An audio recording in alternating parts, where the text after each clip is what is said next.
से सीखें, उर्दू आसानी से सीखें, उर्दू आसानी से सीखें, उर्दू आसानी से सीखें। उर्दू आसानी से सीखे में आज मैं सबसे पहले अपने उन नाजरीन का शुक्रिया अदा करना चाहूँगी जो मेरे चैनल को देख रहे हैं और आज उन्होंने 200 सब्सक्राइब तक मुझे पहुँचा दिया है।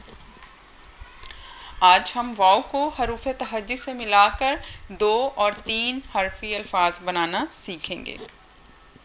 वाओ अलिफ वा, वबा, web, Veda,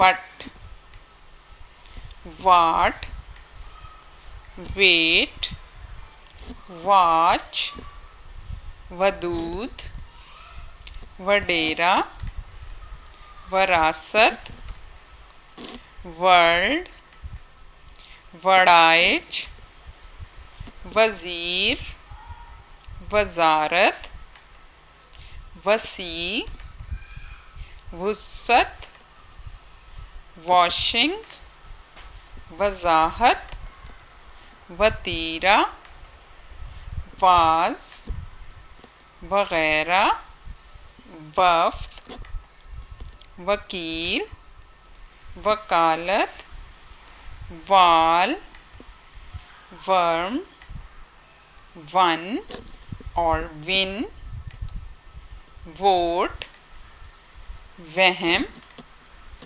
well, we, way.